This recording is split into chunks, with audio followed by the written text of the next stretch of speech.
Today we're taking a deep dive into the 2021 Kia Sorento, one of honestly the most misunderstood three-row crossovers in the United States. On the outside, this is smaller than a Highlander or a Pilot, but notably larger than a RAV4. But its price tag is an awful lot closer to the average compact crossover like a CR-V or RAV4 than something like the Highlander and Pilot, despite having more combined legroom on the inside than a Toyota Highlander. If you're looking for something with 3 rows that's easier to park and a little bit roomier than the Toyota, also a little bit less expensive, you should put the Sorento on your shopping list. Of course, as I always say, the laws of physics must be obeyed, so keep in mind that there are definitely going to be some compromises because of the size of the Sorento on the outside. The model that Kia sent me today is the most expensive version of the Sorento that you can get. That means that we have all the SX package goodies on the inside. We have the 2.5-liter turbo, we have all-wheel drive, and this is the X-Line model. So we get a slightly improved ground clearance rating on this model, improved approach, departure, and breakover angles, and a slightly more rugged look to the front and the back of the vehicle.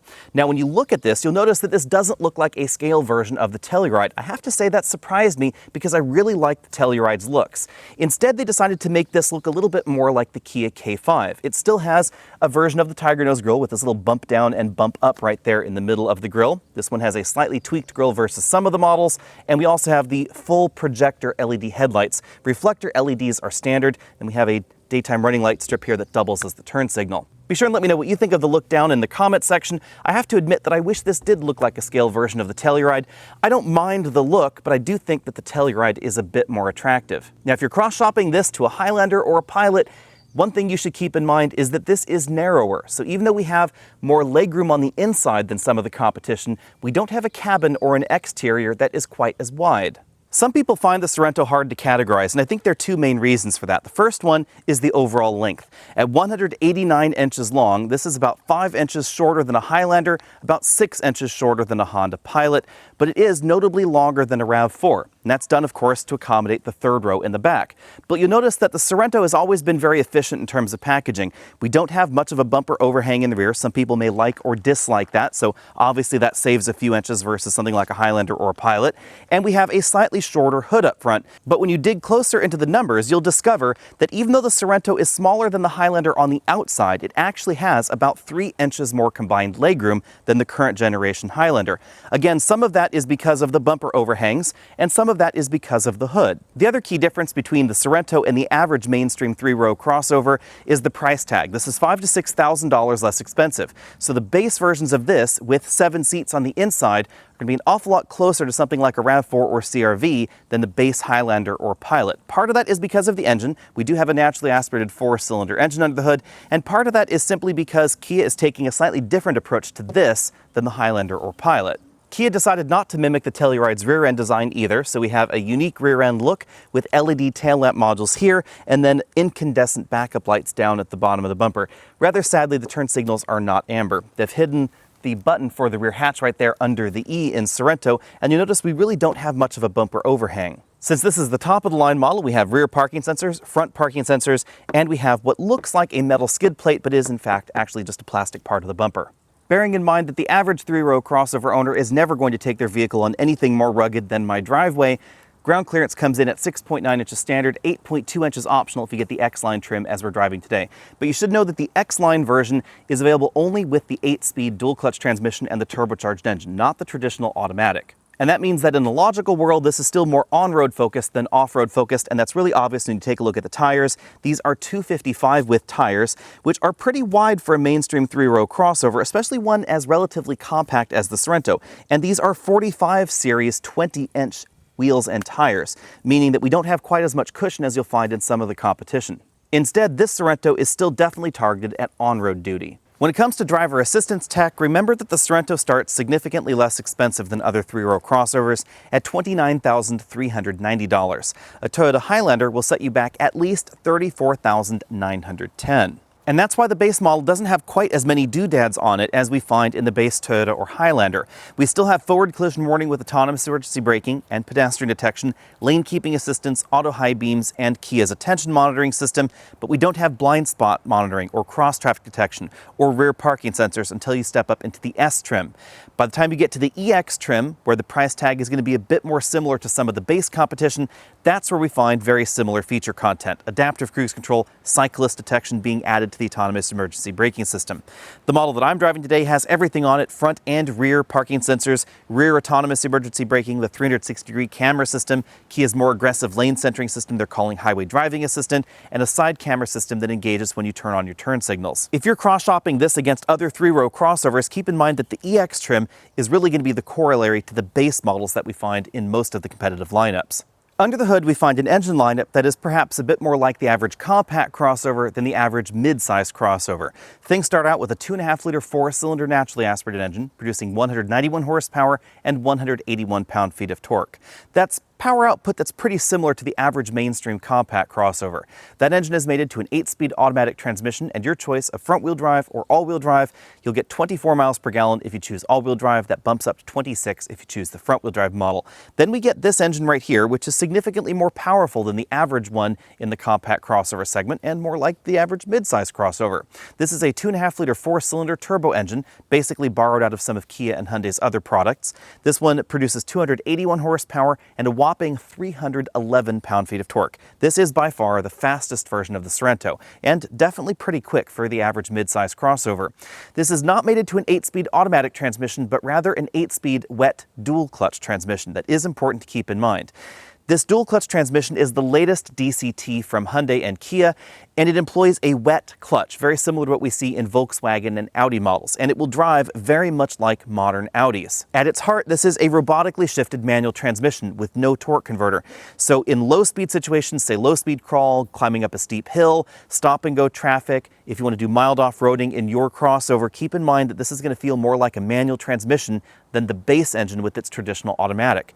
The upside to this is fuel economy, because the all-wheel drive version of this gets the exact same fuel economy as the all-wheel drive version of the naturally aspirated engine, and you lose only 1 mile per gallon if you choose front-wheel drive. So this will be 24 to 25 mpg. If you want better fuel economy, a little bit later this year, there's going to be a 227 horsepower hybrid system that uses a smaller turbocharged engine and a 6-speed automatic transmission that will get you 37 mpg. And then even later this year, there's going to be a 261 horsepower plug-in hybrid. It's going to be the only plug-in hybrid in this segment at the moment. The base engine and transmission will tow 2,000 pounds. If you get the optional 2.5-liter turbo, you can tow up to 3,500 pounds. That is definitely below the average mainstream 3-row mid-size crossover, but remember, Kia has a Telluride, so if you want to tow more, there's a Telluride with a V6 and a regular 8-speed automatic transmission. Before the Telluride came along, the Sorento was the most expensive crossover in Kia's lineup. But now this is sandwiched right between the Sportage on the small end and the Telluride on the large end. So that's likely the reason that we don't find some of the premium features we used to find in the Sorento, like an extending thigh cushion or 4-way adjustable lumbar support or driver's seat memory. However, we do have a passenger seat with the same range of motion as the driver's seat, and we have a tilt telescopic steering column with a reasonable range of motion. The Sorento's cabin is surprisingly roomy. We have 112.7 inches of combined legroom. That's front row plus second row plus third row. The second row seats do slide forward and backward to help you apportion that room a little bit more equitably. This is more legroom than we find in the Highlander, the Acadia, or the Pilot, and about the same amount of room that we find in the Volkswagen Atlas, which is enormous, or the Subaru Ascent. With the Ascent, it's easy to understand why, of course, because it has a really long hood, because it was designed for boxer engines to sit entirely in front of the front axle. But there is something you should know about the Sorento's interior. This is narrower in terms of its width, especially between the rear wheel wells, than something like the Highlander or Pilot. And that's why the third row is a 2-person third row only. So unlike some of the competition, which comes in an 8-passenger version, this is going to be 6 or 7 passengers only. This is a 6-passenger version, so we have these captain's chairs right here in the second row with some ratchet-style armrests. Those are kind of a handy touch, and a pretty decent recline to the second row mechanism. We also have a very large panoramic moonroof that extends to just over the rear passengers' heads, and I still have a reasonable amount of headroom even though we have this moonroof. So I have about an inch left over on this outboard side. If there was a middle passenger right here, they'd have a little bit more room because the ceiling does bump up in the middle. Second row passengers get air vents right here in the center console, but rather unusually in this 6-passenger version, we don't have any dedicated cup holders in the middle of the vehicle because there's a walkway to go right back there towards the rear seats. That leaves this vehicle to only have cup holders in the doors. That's not my preference. I've seen this happen with folks time and time again with vehicles that have this same design touch. This is the cup holder for the second row seats in the Sorento. If you were to leave an American-style takeout drink in here with the really precariously placed lid on top and then close the door, you may end up with soda all over your seats. That's why these are probably best left for bottles that have a lid only. Getting into the third row is pretty easy. There's a button to engage the electric tilt and slide mechanism, but keep in mind you cannot keep a child seat latched into place in these seats and still tilt and slide them forward. The tilt slide mechanism makes it pretty easy to get into the third row, but you should know that these second row doors are a little bit smaller than in some of the competition. Now, once back here into the third row, you'll notice that the seat bottom cushion is a little bit closer to the floor than most. And that's how Kia gets us to the same or similar kind of headroom measurements that we find in some of the competition. Again, combined legroom is pretty similar to the Atlas and the Ascent and above the Acadia, Highlander, and Pilot. So if I move these second row seats back to a comfortable position for me, the front row is suited for me at 6 feet tall. The second row is suited for me at 6 feet tall with about 2 inches of legroom to spare in each of those settings. You can see I have about 6 inches of legroom left. And obviously, these seats could be rearranged to apportion space as you want. But that means that this is suitable for people that maybe want to recline the second row seat, for instance like that, and still have enough room in the back seat for adults that need to. You will definitely find more headroom in the third row of some of the competition and more thigh support because, again, as you can see, the seat bottom cushion is practically on the floor. But this really isn't bad for a 6 foot tall adult for an hour or two if they had to. You could probably cross your legs back here. There's a reasonable amount of legroom. You could even stretch them through this center tunnel area. Headroom is a little bit more limited than I would like. I do have to crane my head to one side in order to put my head back there to the headrest, but sitting in a more natural position, my head is just sort of bopping that ceiling section right there. A little bit more of a concern for me for longer road trips is the fact that we don't have any air vents back here for the third row. As with many 3-row crossovers, this should really be reserved for naughty children or your mother-in-law. It's more of an emergency third row, more of an occasional use third row than an all-time third row like you'd find in a minivan. That makes sense, of course, because if you want a Kia with more third row room, we have a Telluride and then, of course, the new Carnival as well. With a relatively limited amount of exterior real estate and a large amount of legroom, obviously, there is a compromise, and that compromise is found right back here behind the power hatch. We don't find enough room to put this 22-inch roller bag, which is a carry-on size bag in the US, in this fashion and still close the hatch. This has 12.6 cubic feet of cargo capacity, which is pretty similar to the GMC Acadia, but most of the competition in the 3-row segment will have 16 to 18 cubic feet, and something like the Telluride will have over 20 cubic feet, so nearly double what we find in this model. Now, most folks are likely going to keep their third row seats folded all the time, but definitely keep in mind that you will find more cargo room behind the third row in something like a Highlander or a Pilot. In most of those vehicles, there's going to be enough room to put carry-on bags in either this position or you can line up a number of them across the rear. And the cargo area in the Sorento is a little bit narrower than the one that we find in the average 3-row crossover. That's because the entire vehicle is a little bit narrower, and then Kia decided to put some pretty wide tires. That meant that these rear wheel wells intrude on the rear a little bit more, and that's why we have a 2-person bench in the third row, not a 3-person bench. Under the load floor, we find a bit of additional storage space that's made possible because the spare tire is located under the vehicle. As we look around the interior, keep in mind that this is the most expensive version of the Sorento, so obviously there are going to be things in here that you don't find in the base model, like this very large panoramic moonroof that goes to just behind the second row passenger's headrests. The driver and front passenger get height-adjustable headrests and height-adjustable shoulder belts. This model has an attractive two-tone color scheme. The seats are sort of a dark tan, perhaps light brown. These seats are heated and ventilated. They're perforated, and as you can see, we have some different stylings to the side bolsters there. Moving over to the front doors, we find that two-tone color scheme continue with a little bit more charcoal going on and a reasonable impersonation of wood trim.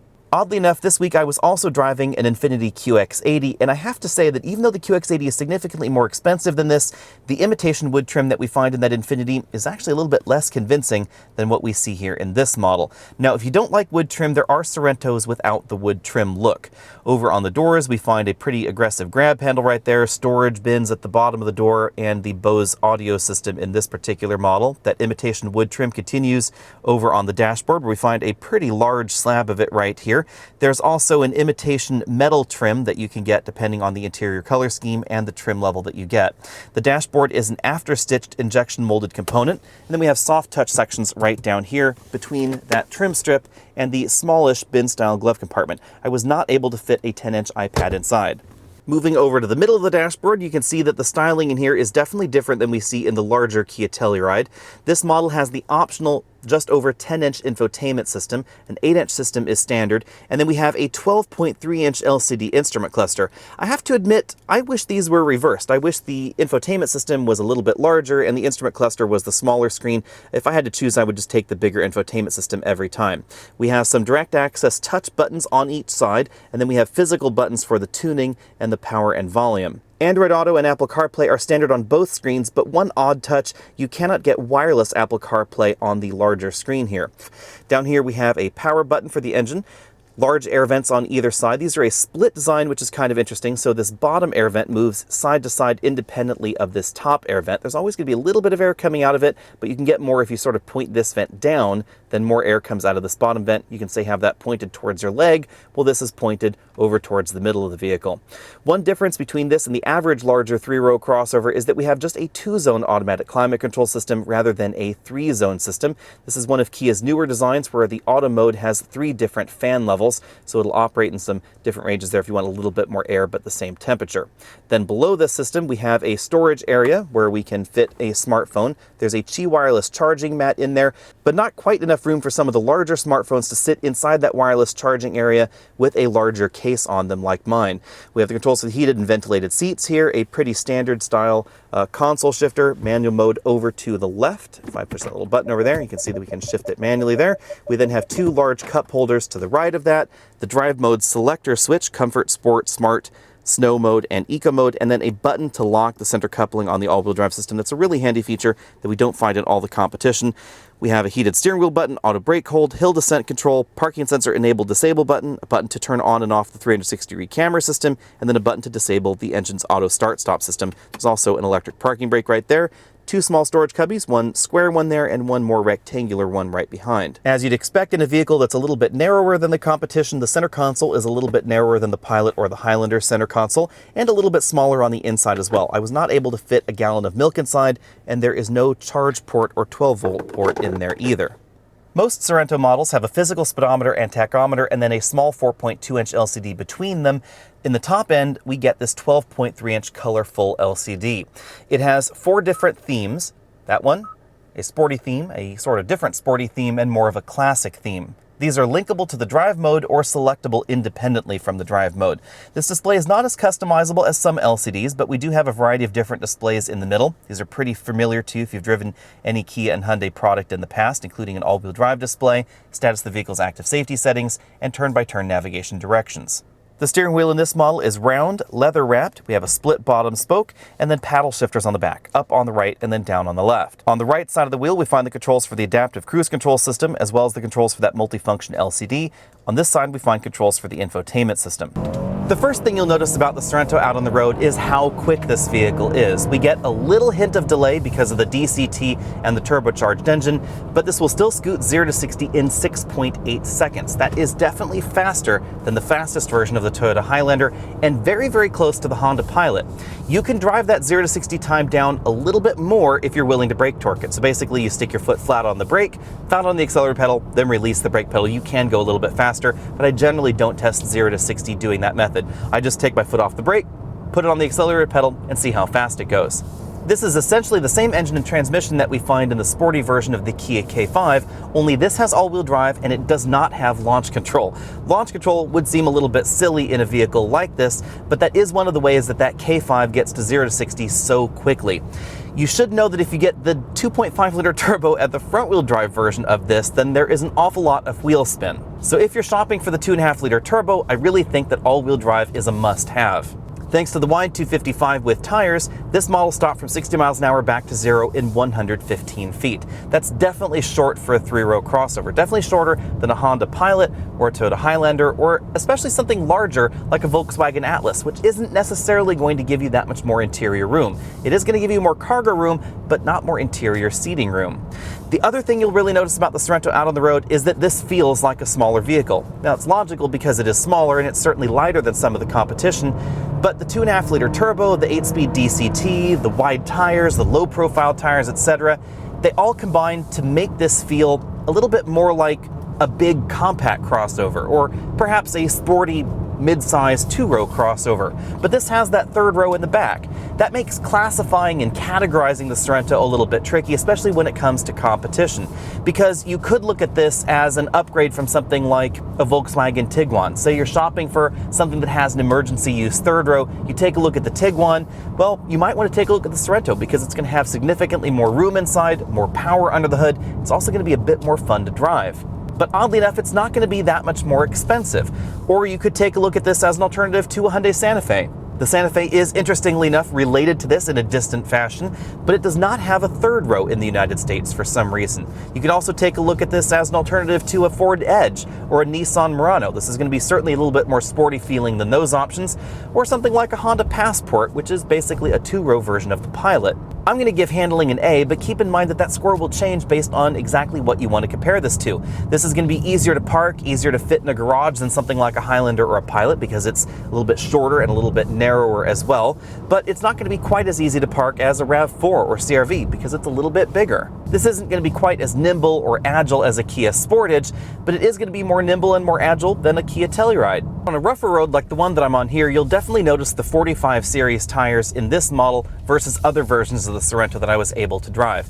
There's just a little less cushion going on from the tires, and that means that more of those smaller road imperfections are transmitted into the cabin.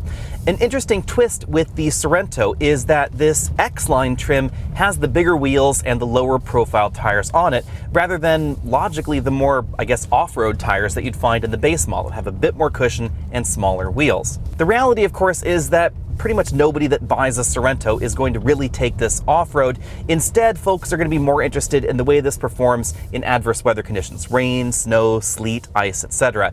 And in those conditions, the tire and the amount of cushioning that we get just aren't as important as, say, do you have winter tires or all-season tires on the vehicle? How is the all-wheel drive system? And does it have a locking center coupling?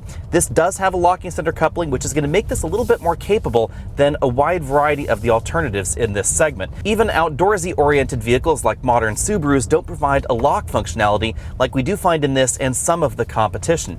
You will notice that in tight maneuvers, Kia's not kidding when they say lock. They really are giving the center coupling much more of an aggressive lock functionality than you find in the competition. And that will help you out in terms of traction in adverse weather: rain, snow, sleet, ice, etc. In my cabin noise test at 50 miles an hour, I measured 71.5 decibels in here, but you should know that we get a little bit more road noise than in some of the competition. That's likely because of the tire size in this vehicle, and perhaps we don't have quite as much sound deadening in the wheel wells. But wide 255 with tires will definitely have an impact on sound in the cabin. The less expensive versions of the Sorento will have 235 with tires. It's possible those are going to be a little bit quieter, but unfortunately I was not able to snag one for testing. Over a week of mixed driving, I've been averaging 24.5 mpg in this vehicle, but obviously your fuel economy will drop if you start pushing this a little bit harder out in your favorite winding mountain road. And honestly, this is easy to do that with because the DCT is incredibly responsive. One of the benefits to a dual clutch transmission like this is the speed of the shifts. This shifts much faster than an 8-speed transmission. So if I floor it, we instantly find the gear that the transmission is after. You can also shift it manually with the paddle shifters on the back of the steering wheel. But on the downside, remember that this is always going to feel more like a manual transmission. This 8-speed dual clutch transmission definitely handles lower speed crawl situations like this better than the 7-speed dry dual clutch transmission that we've seen in Hyundai and Kia models in the past. But there are going to be times where it still feels unusual. So for instance, if I just stop here on this slope, it's going to try and hover out here for a while, but the transmission may eventually give up and then you'll start rolling backwards. It's doing that because it doesn't want to wear out the clutch. And if you're trying to climb up a slightly steeper rise like the one that I'm on here slowly, say 1 mile an hour or so, then you may feel this sort of lurching effect as the transmission is engaging and disengaging. That's just the way dual clutch transmissions will feel.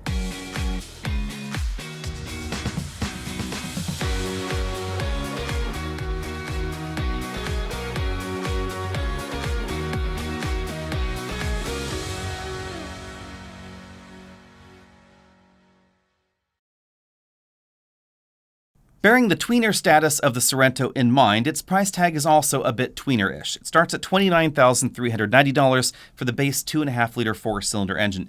If you want to get the 2.5-liter turbo with the DCT, that's $34,990. The hybrid model splits the difference at about $33,006. It looks like the real twist for the Sorento will happen a little bit later this year when we're expected to get the plug-in hybrid version. It hasn't been completely confirmed for North America, but pretty much everybody expects it to come here. We do know that that will be all-wheel drive, and we know it will be arriving in Europe and Australia sometime around September 2021. It looks like the rollout has been delayed by the ongoing global pandemic, but it looks like it is still going to be on track. The important thing to know about the Sorento's price tag is that the DCT model with the 2.5-liter turbo and a whole lot of torque is about the same price as most of the V6 competition. So let's roll into that competition now. First one, obviously the elephant in the room, is the Highlander at $35,085. The Highlander has long been sort of a target of the Sorento, but in the past, the Sorento hasn't quite been Highlander sized. And that's a little bit different now for 2021 because the Sorento grew and the Highlander actually shrank a little bit. So in this generation, we have more legroom in the Sorento, which is a weird twist. But we do have more cargo room in the Highlander, about 4 cubic feet or so more. And because of the way that these two vehicles are designed, the Sorento is a little bit narrower than the Highlander, so it does not have an 8-passenger option. If you're looking for an 8-passenger vehicle, you're going to have to step up into something like the Telluride or the Palisade, or stick with the Highlander and the Pilot. The Highlander and Pilot are fairly small for 8 passengers. The third row in the back with 3 people is really, really tight, but it does have 8 seat belts if you're interested in it. Fuel economy is shockingly similar between the Highlander hybrid and the Sorento hybrid, but there's a catch because you can't get the Sorento hybrid with all-wheel drive, and you can get the Highlander hybrid with all-wheel drive.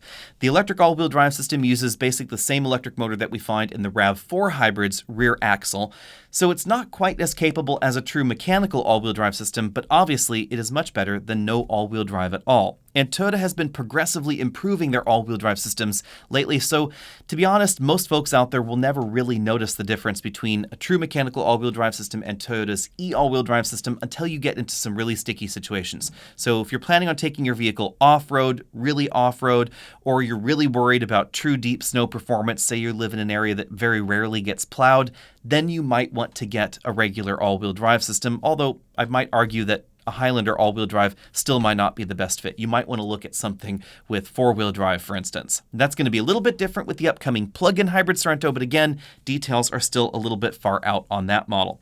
Next up, we have the Honda Pilot at $32,550. The price tag is a little bit closer to the base price of the Sorento, but remember, the Pilot is getting on in years. At this point, it's due for a refresh. We should be seeing that soon. It's going to be based on the Acura MDX, which we have already seen. So expect something somewhat like the MDX, but obviously with the typical Honda and Acura differentiation. The Pilot is also available with 8 passengers, so that's another key difference between these two vehicles. It has a 9-speed automatic transmission, and I do find the third row in the Pilot a little bit more comfortable than the one in the Sorento. The all-wheel drive system offered in the Pilot is really unique because it has a torque vectoring rear axle. That's a feature that we see sort of in the Highlander, but other than that, really not in this segment at all. For most folks, the big difference between these two vehicles is going to be the interior design. The interior of the Sorento feels considerably more modern and more premium than what we see in the Pilot. Next up, we have the Sorento's close cousin, the Santa Fe. But this pairing is a little bit unusual because unlike the Telluride and Palisade, or say the Sportage in the previous generation Tucson, these two vehicles are quite different from one another because the Santa Fe is a 2-row vehicle only in North America, the Sorento is a 3-row vehicle only in North America, and there's a bit more of a mechanical difference between these two vehicles than we find in other Hyundai and Kia parallels. But on the other hand, they share engines, so we get the same 2.5-liter naturally aspirated engine, the same 2.5-liter turbo, and the same 1.6-liter hybrid system, later a 1.6-liter plug-in hybrid system as well. But there are a few differences in the way that these vehicles are packaged. The base Santa Fe is going to be less expensive, starting at $27,000. You could say that's logical because it gets 2 rows rather than 3 rows. But then the Santa Fe Turbo, the 2.5-liter turbo model, is more expensive. That's because it only starts in the limited trim, so it's going to be $38,750 versus $34,990. That's a pretty big price difference.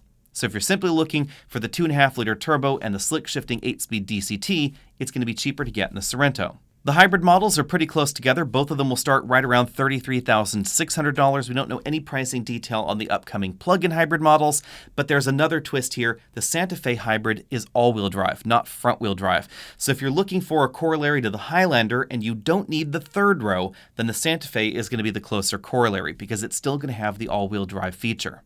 Styling is really subject to personal preference, so let me know what you think about the Santa Fe versus the Sorento down there in the comment section. If I were shopping for a right-sized 3-row crossover, I would definitely have the Sorento on my shopping list. But does that mean this is my favorite 3-row crossover in America now? I would have to say that that award currently goes to the Toyota Highlander, specifically the all-wheel drive Highlander hybrid. The high fuel economy, the e-all-wheel drive system, and the no-compromises nature of that Highlander design really make that my particular top pick. As long as you don't need to tow, a lot of caveats here, of course, as long as you don't need to tow, as long as you don't need a traditional all-wheel drive system, that Highlander hybrid is really, really hard to beat.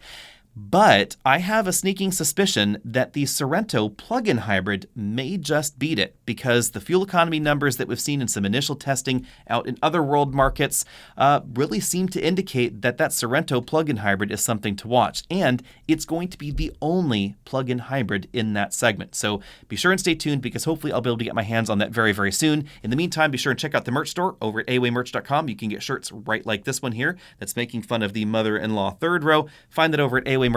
Find me over at facebook.com/AlexNautis, all those other social places, and I'll see all of you next week.